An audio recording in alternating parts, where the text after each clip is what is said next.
It's Thursday, which means it's time to take your power back. Look, if you are new to the power back concept, or just as a refresher, if you are a regular listener, power back episodes are shorter, bite-sized episodes that are like mini coaching sessions.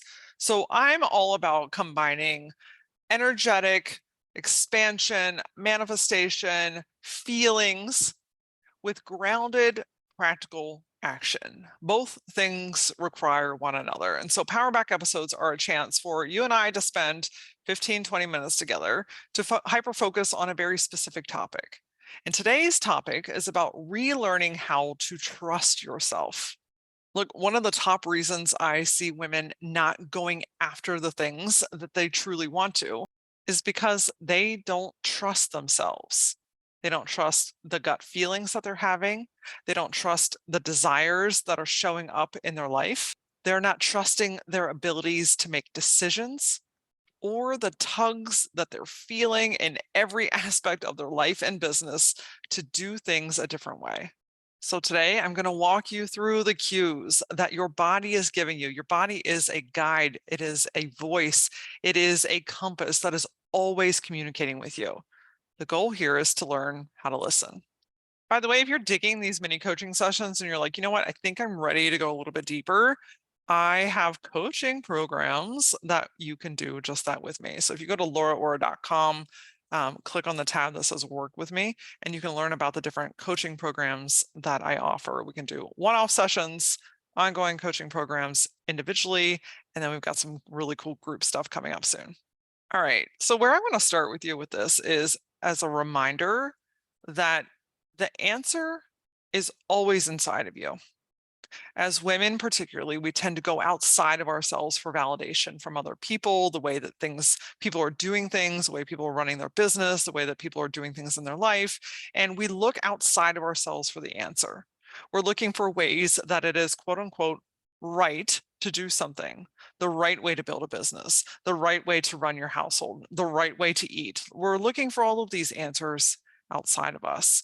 And while there is influence, while there is education, that is very different than saying, I'm not going to listen to what I'm already feeling, and I'm going to take your advice over my own.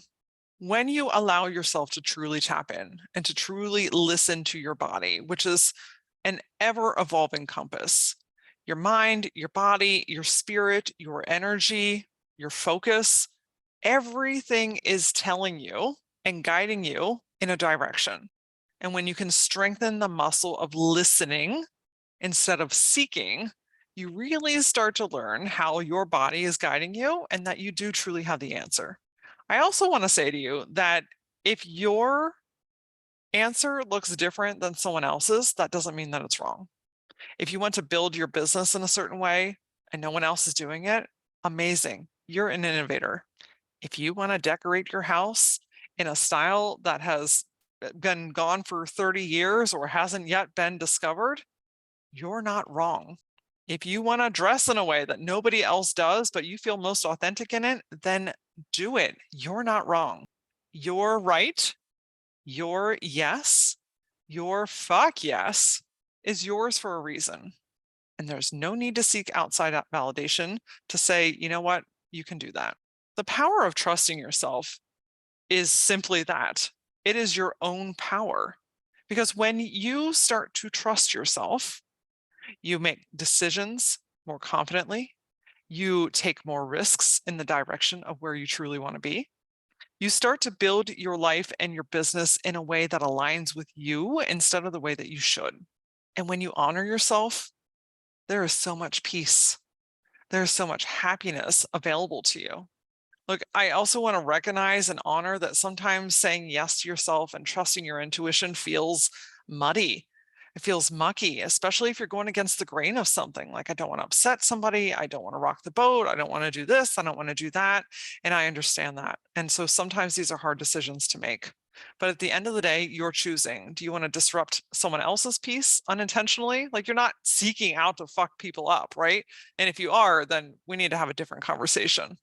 But sometimes your truth may upset somebody in some way, and that's okay because it's not your responsibility. The way that they process your truth is not up to you, and it's not your responsibility to fix. You are responsible, however, for yourself and how you feel. So are you going to let somebody else down and let that process happen and unfold the way that it needs to? Or are you going to continue to let yourself down on a regular basis? That's what this boils down to, is letting yourself down by putting your needs last, by saying no to yourself and yes to everyone else. One thing that I have learned, and it is becoming evident more and more every single day of my life, is that when you say yes to yourself, everything gets to be easy. Business gets to be easier. Your finances get to be easier. Your anxiety and depression starts to go away. You don't fucking hate people in traffic as much as you used to. Like, all of these things really add up. When you're constantly putting yourself last, that shit adds up, my love. If you're feeling like a bag of assholes on a regular basis, the first thing I'm going to ask you is, are you trusting yourself? Are you doing things that light your fire, or are you giving away yourself to everyone else? Trusting yourself is nothing more than hearing or feeling the answer and allowing yourself to act on it. And even if immediately it might feel a little bit uncomfortable, I can promise you that the more that you do this, the easier it gets, the stronger that muscle gets, and the more you realize how much impact that has on your life. I'll give you a quick example. Back when the peak of online courses came about, I jumped on the bandwagon. I thought, okay, well, that's what everyone else is doing. That is what people are doing to be successful. That's how people are creating revenue. This is the right thing to do. So I should do that. Notice how I threw in the word should. All the while, in the background, I had this like weight inside of my gut. I was like, I I put it off to the 11th hour every single time. I drug my feet. I didn't talk about it much on social media. Like, it just never really felt good. And I was trying to force myself to do something based off of what was working for everybody else. And so I went through the process painstakingly. I built out courses, and while there's amazing content in it, they never took off. Now they sit out in the universe somewhere and on my computer, as a gentle reminder that I don't have to do things that don't feel right to me, and that I get to grow my business in the way that feels right to my soul, in a way that is energizing and exciting, and like I can't wait to do it instead of trying to shove it in a closet. My gut was telling me, this is not for you. But my mind was like, yeah, but what if we just— sound familiar? We all get in these positions. And I want to give you a very simple way to start recognizing how to know what your body is saying. If this is a yes, keep going. Or if this is a no, we need to turn around and do something else. It's a little concept that I like to call bricks or butterflies. So, part of building your trust within yourself is recognizing what your physical bodily cues look and feel like. There are a couple of different ways and places that people feel intuition, or a drop in, or like a gut feeling. So if you want to learn a little bit more about the three spaces of intuition, I have an amazing episode with the fabulous Sarah Martucci, who's a psychic medium. It's episode 66. So you gotta rewind and go back a little ways, but it still to this day is one of my top listened to episodes because, one, Sarah's fucking fantastic to listen with. But two, it really helps you understand the different spaces of your intuition. So as a quick snapshot, it's your mind, your heart, or your gut.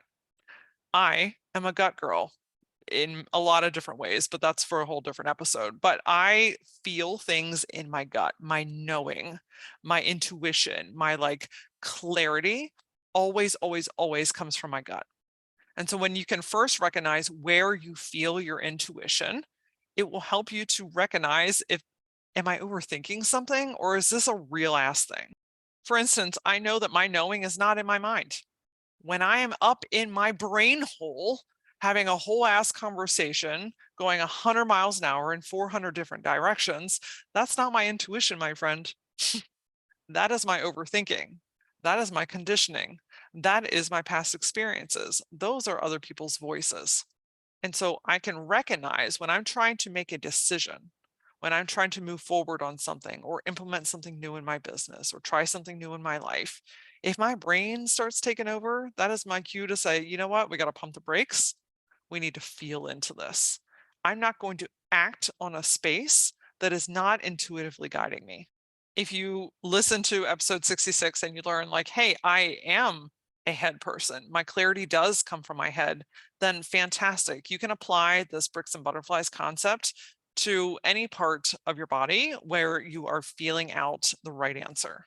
So, knowing that I am a gut person, I'm just going to use that analogy and go down that path. So, bricks and butterflies is how I feel into if something is right or wrong for me, if it's a yes or a no, a green light or a red light. Bricks are a heavy, sinking, dense feeling. It often comes with a feeling of like something isn't quite right, but I can't put my finger on it. I'm trying to force something to happen, but like things just don't seem to be lining up. It's kind of like, have you ever been driving home and you're like, I don't know, I just have this weird feeling like I should take a different road. And then later on, you find out that there something happened on the normal path that you would have taken. And like, oh my gosh, had I gone that way, like I would have been a part of that situation. That is your body's way of saying, like, hey, something's not fucking right. This isn't for us. This isn't where we should go. This is not the direction that we should take. So this is a course correct moment. You can feel this with new services that you want to put into your business. You can feel this out with new hires and employees and contractors and partners. You can use this when you go to buy a new house or move to a new city. Like if you're just getting a lower, dense, heavy feeling, like a brick is sitting in your stomach, then that is your body's way of saying, cut bait, turn around, get out, let's go another direction. Whereas if you feel butterflies, which tend to be a much lighter feeling, it tends to be a little higher in the gut area. And it's often pretty fluttery, literally like butterflies. I like to envision it like when you get on a roller coaster. I don't ride those anymore because, like I'm 38 years old and my body's like, fuck you, we're not doing that. But when we used to ride roller coasters, when you get to like, that click, click, click, click, click, click, click, and you're getting to the top and you start getting like, woo, like I'm excited, but I'm also really nervous and I kind of want to puke, but I also want to put my hands up. That light, airy, fluttery feeling is usually a good sign. Even though it doesn't always necessarily feel the greatest, it is a really good indicator that you are headed in the right direction because it's excitement, it's adrenaline, it feels like a yes. And sometimes that feeling is really big, but also sometimes it's really subtle. So, yeses aren't always explosions. I think sometimes we want this like very clear, like from the heavens, like, yes, that is the right way to go. Please continue to do that. Like, that would be super fucking awesome, right? Like, if we could just get some clarity up in here, that would be very beneficial. But that's not usually how the way that it works. So, listening into your body, sometimes the yeses are little tiny, tiny soft whispers. They're like little pings or little moments of excitement or honestly, clarity. When things feel easy or natural or in a way that is just like, yup, this makes sense. This feels good. All of these are indicators that you're headed in the right direction. So the first step in relearning how to trust yourself is understanding what your bodily cues are. Sometimes it's a soft whisper, sometimes it's a loud ass bang. Noticing where it is in your body. Is it in your mind? Is it in your heart? Is it in your gut? Hell, is it in your left ass cheek? Like all of our bodies are so different. So my experience may look and feel and sound a little bit different than yours. Your cues, if you are a mind person, might feel different. So you might have a lot of chatter, a lot of talk if you're out of alignment or you're headed in the wrong direction. Or you might have a lot of peace and clarity and like simplicity in your mind. So, again, I would super encourage you to go back and listen to episode 66 because it really goes into the depths of all three different spaces of intuition. Once you identify where you feel your intuition the most, now is to listen. Notice, listen, feel into things. And then one of the most powerful things in the whole ass world that you could ever do is allow yourself to listen, allow yourself to act, and allow yourself to be in the space of what it is that you truly feel. So back to the example from earlier when I was creating those courses, if I went back in time and looked at and felt into what I was truly feeling, instead of forcing myself to do something that I didn't really want to do, that didn't excite me, that didn't have any pizzazz to it, honestly, I would have listened to my body and I would have allowed myself to not create those courses. Now, I want to say that that was a mistake, right? And even though those courses didn't take off, ultimately they failed. I learned a lot about myself. So this is not about going back in the history and like beating your ass up for all the times that you should have listened to yourself. We're not shoulding on this here either. It's about recognizing and honoring here and moving forward. So I know that those didn't take off, but now I know stronger what my body was trying to say to me. I understand what those cues were and how they were speaking and communicating with me, which now helps me hear and understand them better now. And you can do the same as well. If you allow yourself to listen, to stop and pause long enough to listen, like you can use this exercise anytime that you go to make a decision, anytime that you go to do something new, or whether you're at a crossroads or whatever is happening in life or business, you can use this exercise to like, hold on, let's pause. I don't need to jump to conclusions. I don't need to make a decision in the moment. And if you're feeling rushed into making a decision, by the way, now that usually ends up in a shithole. So if you're feeling forced to do something, your body's going to push back on you. I can almost guarantee you. But when you pause, you give yourself a chance to hear yourself instead of the noise, instead of the influence, instead of what's going on around you or circumstances in your life or what other people are doing on the internet. Like when you simply pause, the power of pausing, I'm telling you, is underrated because when you pause, you can hear. And when you can hear, you can feel. And when you feel, then, my friend, you get to decide. You get to decide in a way that aligns with you, that feels right to you, that leads you down the path that you were intended to walk down. And even though it may be scary and unknown and different and unconventional, it's yours. Learning to trust yourself helps you to grow your confidence. It helps you to make better decisions, ones that feel right to you and have a positive impact on your life. It also influences the people around you. It helps you to reduce your anxiety and your what ifs and your overthinking. And trusting yourself is everything, my friend. And if you're just getting started on this journey, if you're saying, Laura, I know, I hear you, I'm ready to do it, but I'm scared, I want to part you with this. What you truly feel and believe doesn't have to make sense to anybody else. And when you do allow yourself to act on your innate feelings, that thing that your body is telling you, you get to have everything that you dream about. Your business starts to expand, your relationships start to get better, your inner peace gets protected, you get time back, you do more things that are more enjoyable on a regular basis. And not only is that incredible for you, but it's incredible impact for the people that are around you, especially if you've got kiddos in your life, whether they're children or nephews or nieces or cousins or people that you're around. They get to see that. They get to see your happiness and how you choose yourself. And what an amazing legacy to pass on, that choosing yourself is not only brave and wise, but it's necessary. So start small.